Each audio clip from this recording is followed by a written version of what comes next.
ఈ రోజే డౌన్లోడ్ చేయండి. మీ ఫేవరెట్ షోస్ చూడండి.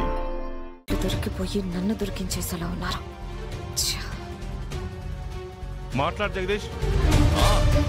బ్యాంక్ హాలిడే అని అక్కడికి వెళ్ళాకే తెలిసింది బావా. ఇంకో అబద్ధం చెప్తున్నారు అయ్యగారు. ఇదిగో ఇంకోసారి అబద్ధం అబద్ధం అన్నావంటే నీ చంప పగల కొడతాను. జాగ్రత్త. నువ్వు మాట్లాడకరమ్మా. నువ్వు చెప్పు జగదీష్, క్యాబ్ ఎందుకు బుక్ చేసావు? బావా క్యాబు అని అదే అడుగుతావు? మన కార్లు అక్కడ ఉండగా నువ్వు క్యాబ్ లో వెళ్ళావు కాబట్టి అడుగుతున్నాను. అబ్బా, మీకు గుళ్ళో పూజ త్వరగా అయిపోతుందేమో, నేను కార్ తీసుకెళ్తే మీరింటికి రావడానికి ఇబ్బంది పడతారేమోనని క్యాబ్ బుక్ చేసుకుని వెళ్ళాను. అంతకు మించి నేనెవ్వరినీ ఎత్తుకెళ్లలేదు. ఆ రామచంద్రయ్య అక్కడున్నాడన్న సంగతి కూడా నాకు తెలియదు.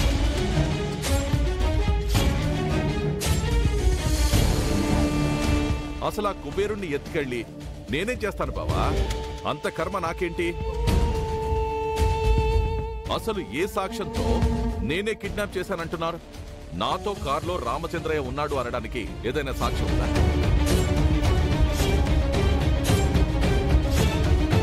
చెప్పు ప్రేమ్.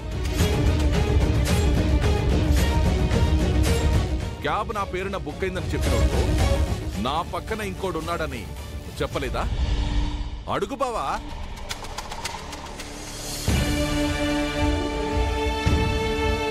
అదే చెప్పుంటే మామయ్యవని కూడా చూడకుండా పోలీసులతోనే వచ్చి స్టేషన్కి పంపించామని.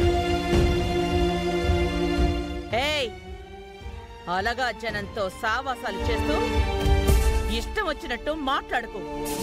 ఊరుకోను. సాక్ష్యం ఉంటే చూపించు, లేదంటే నోరు మూసుకుని పండే. అయ్యగారు, మా నాన్నకి ఏమవుతుందో ఏమోనని చాలా భయంగా ఉందండి. మా నాన్న నేను త్వరగా చూడాలి.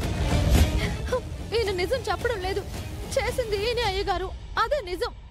మా నాన్న ఎక్కడున్నారో చెప్పించండి.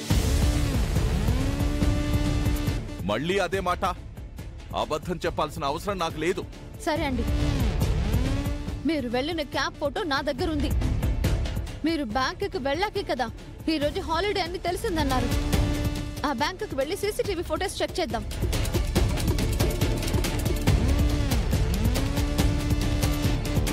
అప్పుడు తెలిసిపోతుంది మీరు అక్కడికే వెళ్ళారో లేదా మా నాన్నని తీసుకుని ఎక్కడికైనా వెళ్ళారో. అయిపోయింది, అంతా అయిపోయింది. ఏం మావయ్య, వెళ్దామా?